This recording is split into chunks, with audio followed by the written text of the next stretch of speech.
Hi, I'm Brad Settlemeyer. I'm a scientist at Los Alamos National Laboratory, and I'm here to talk about practical computational storage. In particular, I'm going to focus on the performance, the value, and some of the limitations that we see as we start to deploy computational storage within our data center. A quick outline of our talk. I want to real quickly give you an idea of where I'm coming from, a brief introduction to HPC storage. We want to talk about some of the use cases for computational storage where we're deploying it in our data center. We talk about how we've evaluated computational storage, why we think it's a cost savings, why we think it's a good idea going forward. And then finally, I want to talk about some of the practical limitations of computational storage, what to think about when you start deploying it, what are some of the limitations of it, and what are some of the concerns that we think about whenever we see computational storage within our data center. So let's get right in. The first thing is a brief overview of HPC and HPC storage. And so what we have here is a very simplified depiction of an HPC platform. On the left-hand side, you can see that we have petabytes of RAM. These are going to be running our tightly coupled MPI applications. What we're going to focus on primarily in this talk is what's to the right-hand side, which is first, we would have a tier of flash. This is going to be a fast, agile tier. We call it a burst buffer. It's to take all that rapid output and reorganize it into something that makes a little bit of sense. We have the advantage of tons of write IOPS available compared to our more traditional storage systems. But because that's kind of small, it's only tens of petabytes, about 5 petabytes, in fact, on Trinity. We also need a larger backing store where we can shuffle those out. I mean, 2 petabytes of RAM, you write that out a couple times, you've filled that up. And so on the right-hand side, you can see how we keep our file systems. We use the Lustre file system, a parallel file system that's really capable of providing really high throughput, in particular write throughput, which is super important to HPC. We want to move large memory images off of that platform for later analysis. And so we have kind of this server-centric parallel file system that then fronts a bunch of ZFS OSTs, storage targets. And that's how we present a large collection of disk in a single consistent file system for use by the users. It's also got a metadata service. This is going to be sized for our largest job so that we can actually create a large number of files from all these cores at the same time, if that's what the MPI job needs. But that's not really where we want to be. That's kind of where we are, and it's made a lot of sense for the last 10 or 15 years. But this is kind of a next generation HPC platform, and this is where we're trying to move. And in particular, I'm going to focus on the storage, but you'll notice that there is, for example, going to be a relatively large innovation we're going to see within HPC platforms. They're going to have much, much higher memory bandwidth. And we're going to see these memory footprints go up to tens of petabytes of advanced memory technology. And so how do we want to match the performance of that with storage? And so what you can see is we're going to have still an agile flash tier and then a large capacity tier. Those two ideas are still existent within our designs, but we really want to move away from this server-centric model. We want to move to a service-centric model. And so what you can see here is that there's a cloud that shows all the types of servers that we're going to provide within the data center. And this is the idea that we're going to right size these services. We're going to provide, a Lustre file system running over a set of namespaces. We can stand it up and tear it down and size it however we need. PMEM connectors, key value databases, of course, gateways for maneuvering data between the tiers. And we want to provide all these in an agile, much more dynamic fashion than we provide them today. Obviously, there's a lot of work there, but this notion of elastic compute for storage is kind of in pursuit in the cloud, and we want to bring the parts of that are most appropriate for us to HPC. And so what are the major challenges that we see? Well, of course, the major challenge in all of HPC is scaling. And so in the petascale, and now as we have the designs for the exascale, you can find those online, HPCY or whatever. You can see that they still continue to leverage scale out to achieve high performance. And this is largely driven by the fact that CPU frequency gains are long gone, right? A Pentium 4 was 3 gigahertz, and an AMD Milan that you could buy today, you're going to get approximately 3 gigahertz, somewhere between 2 and 4. And so how have we increased performance? We've gone from thousands of cores to millions of cores. And of course, there's a few exceptions, but in general, it's fair to say that while benchmark flops, floating point operations per second, have increased, the actual efficiency has worsened over time. We're actually getting less of the performance that the per watt than we would have gotten in the past. And the problem with that, of course, is that, the way that you get that performance then is you keep making the problem larger, what we would call weak scaling in HPC. And it's not necessarily obvious that we actually want to solve larger problems. We actually have problems that we already can't solve. They don't need to be bigger. They just need to be solved in a reasonable amount of time. We want to get to some answer a lot faster, whether it's a material fracturing model or some kind of equation of motion model.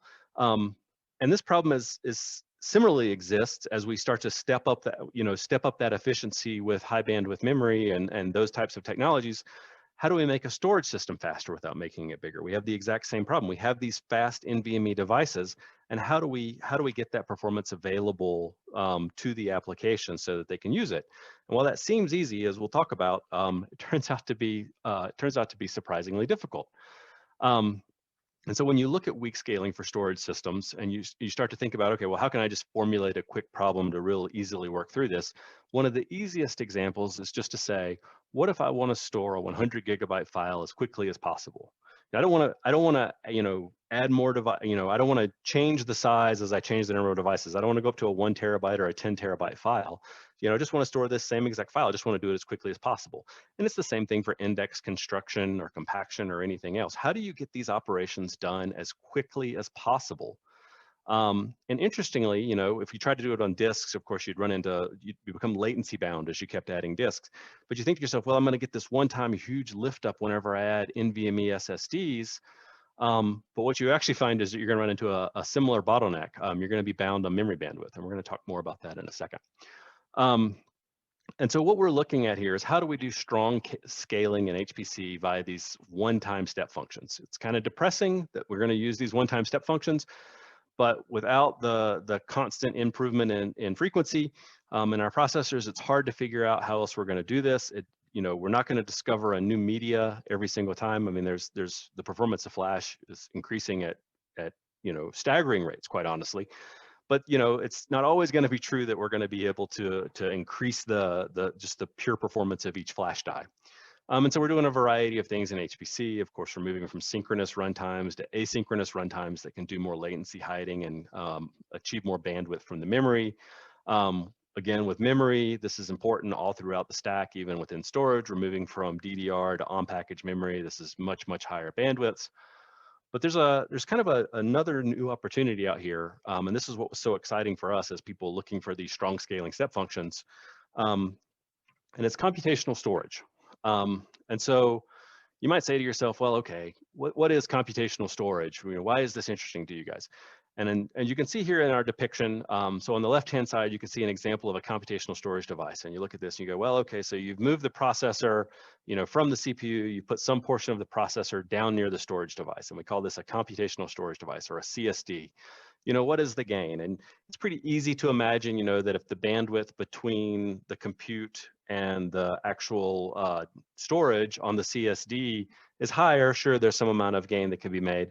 And a second gain that can be made is if you can do a data reduction here near the CSD, you of course can use less of the bandwidth between the CPU and the storage device. An alternative style of approach, and we'll talk a little bit about this as well, computational storage processors. So this is putting custom compute along the data path. So here you have an alternative type of compute on the data path. Now, why would this be beneficial? Well, it wouldn't be beneficial if it was just a processor, right? So this has got to be some kind of custom tailored compute that can do an operation, a specific operation faster, whether it's an FPGA that has a ton of data path parallelism, or whether it's an ASIC that's specially programmed for a very small wattage to do a complex task that's very difficult to do on a traditional server style processor.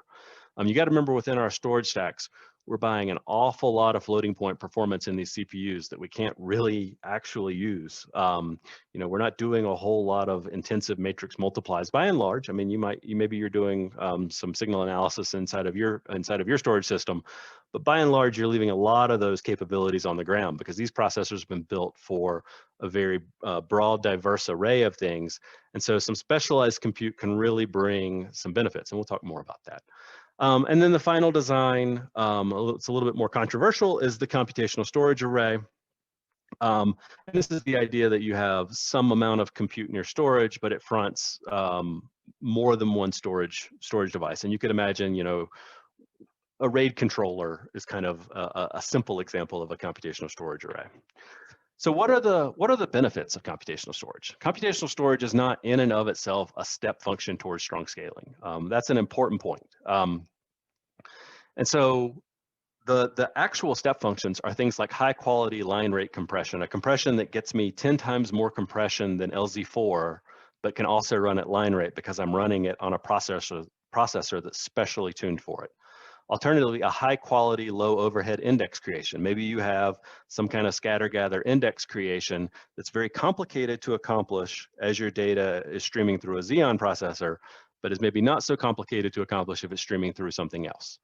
And there's many more of these. I'm going to talk about more of them, but there's a lot of these data services that we have. And as you start to explore them, you're going to see that they don't, none of them actually go at NVMe rates. Whenever you talk about the performance of fast flash, I mean, that's of course what I'm going to be primarily focused on. And that's primarily where we've been looking at computational storage, is pairing it with very, very fast storage systems.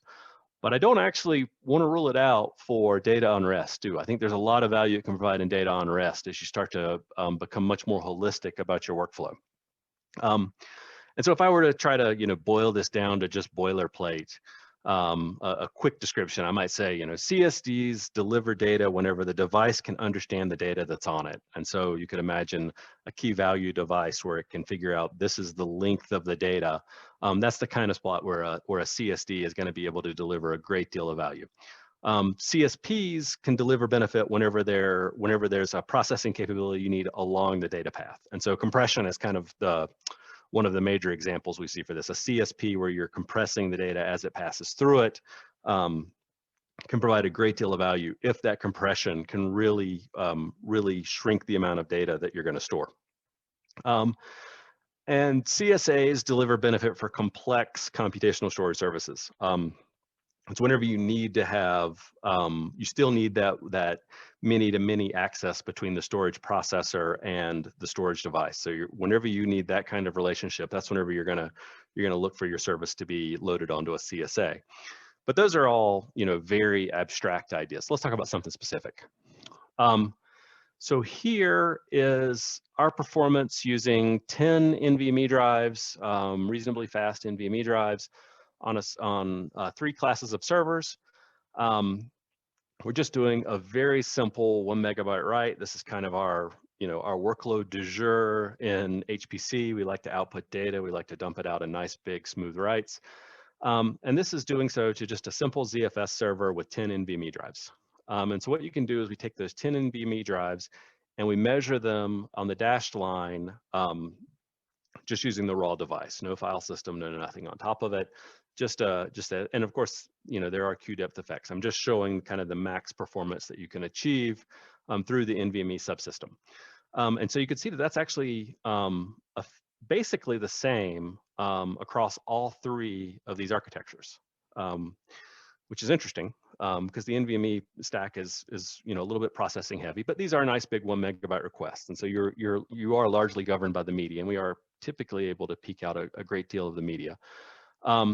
Then in the second line, the darker colored lines for blue, green, and red, you're going to see that we've now put a file system on the devices and we're turning on checksums. And you can see that there's, maybe a 10 to 15% or maybe a 5 to 12% decline kind of here in the Intel Platinum case. But as we move to AMD processors, this decline gets greater. And then as we get to this first generation EPYC, which you'll recall has the segmented memory domains and you only have 2 channels of memory per core, you see that the performance degradation is pretty large. So we take these same 10 disks, now we add RAID Z, so we're going to switch to a 9+1, so that should be a 10% lost in bandwidth, but we're adding a little bit of processing work, so maybe it'll be more. And these are my 2 favorite examples, are these last 2. And so what you can see here is this is going to be the lighter blue line, the lighter green line, and the kind of the peach colored line over here. You can see the performance drops, but it drops by more than 10%. We're adding just a little bit of compute workload, and we're already down much more than 10%. But interestingly, we add the second RAID Z device. So now we're at 8+2. So now we're down 20% from the original, but the performance doesn't change at all. And we've measured this 8 ways from Sunday. We used Intel perf counters. We're out of memory bandwidth. This is entirely entirely dependent not on the CPU frequency, although that does matter. You can see that the Intel Platinum does do better. But what you can see is that the largest governing factor, there's this continuous thing where, and what we're running out of on each of these platforms is the memory bandwidth. And so the memory bandwidth is what's driving our ability to do these services. We're already down at 50% performance, and all we've done at this point is turn on our data protection. We have to run our data protection, right? We have to have a RAID approach, and we have to have a checksum approach. We haven't even turned anything interesting on, like dedupe or encryption, or, as I'm going to talk about a little bit later, compression. And compression is one of the things that's most interesting to us. And so one of the things that we found is that if we look at compression rates, if we move from a basic compression like LZ4 to compression that's compatible with GSIP and more suitable for scientific data, we can move from compression rates on our data to 1.06 to 1.3 to 1. So, 25 points of compression improvement there. It's a little bit hard to talk about the improvement. You don't want to say from 6% to 30% as a 5x improvement. That's not how the math works. But LANL turns out to be an extreme outlier on this as well. Our data turns out to be phenomenally uncompressible. Scientific data is known to have high entropy. You end up having to use domain-specific compressors. But as we talk about this, those kind of things, as you think about computational storage, those are the kind of things that do become on the table. But one of the things we want to do is we want to talk about how to value this improvement later. Other things we've been able to enable using computational storage, you can enable complex coding and decoding to protect against correlated failures. And this has all been done within the context of CSPs up to this point. So, all these block level services like this are very well suited to CSPs, and the CSP can do these transformations. It can, in particular, we've been able to use FPGAs that have massive amounts of internal bandwidth, even though they run at very, very low frequencies, and they can achieve this much higher quality compression, and they can do all this at line rate. And so what this allows us to do is it allows us to move from Intel Platinum processors, which I don't know how much you know about how much they cost, but they're quite expensive. And we've been able to move to much more IO-oriented AMD platforms, which obviously have a lot more PCIe. They're a lot more affordable in terms of what you're buying for a storage processor, where you're buying an awful lot of performance from an Intel Platinum that you can't really use. And it's in a super expensive platform to only be processing a lot of storage packets by and large. The second strong scaling lift up we want to talk about is near storage analytics. And so this is another example. We've been working on this for many years at this point. We've built this indexing pipeline that we can run on our compute platform as the data streams out. And this indexing pipeline for about a 10% cost in your output. All right, you can see that it's about 1.08, 1.10. So for about 10% additional processing time as you stream the data out to storage, so processing along the data path, you can achieve what are on the order of query times that are 1,000x faster. And so on the left-hand side, you can see the overheads, and on the right-hand side, you can see the performance improvements. So a query that at, say, 32,000 processors worth of data would take 543 seconds. We can reduce that down to well under a second, at 0.3 seconds. And this comes up over and over in our work. The ability to have high-value indexes makes our data analysis so much more important. But one of the big differences that you can't see in these graphs is, in this 543 second case, we're actually performing the analytic across 32,000 processes. In the 0.3 second, where we're just consulting indexes, we can actually run that from a single process. So whenever you talk about this is where some of the hugest lift up exist. And where we're seeing this is we can see, sure, 1,000x speed up demonstrated. We can also start to push in post-hoc index creation. We talked about being able to index data while it's at rest, so we can actually take that 10% cost that I showed on the left-hand side, and we can push it into the storage so you don't even see it. If we did that part, not on demand embedded along the data path, but actually as a post-hoc after the fact creation step. Far less reliance on the massive compute tier, taking time away from our simulation jobs to do analytics. Which is, not something we really want to do. We prefer to do the analytics as near the data anyway as possible. And of course, orders of magnitude fewer processors during the query phase. And so where both of those get us, you can see that, okay, so we can quantify the benefits, but how do we begin to think about quantifying the value? So moving a CPU to a NIC SSD is not obviously better, and it's not obviously cheaper, but it might be. So how do we evaluate this? And this is one of the major questions, one of the major things I want to talk about here today. And so there's two trends to consider. So first, specialized CPUs are becoming common, and those specialized CPUs might map better to your data services than a regular old processor. So that's a performance lift up. And then secondly, scaling with respect to servers is not available for, or is not appropriate for all workloads. We don't like adding servers just to do this work. We actually, as we're talking about, we want to move away from this server-centric model where everything's done on a processor and I've got to get a processor together for this. We actually want to have, we want to have these set of retargetable computational storage that we can actually use to satisfy a large variety of workloads. But there's a problem, and computational storage makes system design harder. You now have more degrees of freedom, and with all these new interfaces and these new abilities to do services, you have to find a global minima across all these services at the same time. So real quickly, two examples. So for LANL, we're interested in accelerating file services with compression, decompression, checksums, and erasure coding, right? These are our bread and butter whenever it comes to our file systems. Encryption and dedupe are relevant, but they're not on our critical path for our HPC platforms. Secondly, we want to provide accelerated key value services where we can support compaction, open queries, closed queries, and we want to accelerate those types of queries as much as possible. These are the two spots where we're looking at where we can't, with our existing approaches, our server-based approaches, achieve the performance levels that we expect. So how do you go about evaluating the value proposition here? And so it's a simple example. And that's all I have time to show, of course, is a simple example. But for 10 petabytes of capacity with at least 1 terabyte per second of file write throughput, I want to optimize 4K IOP read so that I can do fast analysis perhaps, but I also want to have really good compression throughput. So I want to do line rate compression. But of course, I have two compressions, right? I can do easy line rate compression with LZ4 that gets me 6% of my data, or 6% gains, or I can use a much more valuable compression, but it's going to cost me an accelerator effectively. Otherwise, I'm going to be going at hundreds of megabytes per second on my 20 gigabyte store, and so with the accelerator, I can get to 26, I can get an additional 25 points of compression.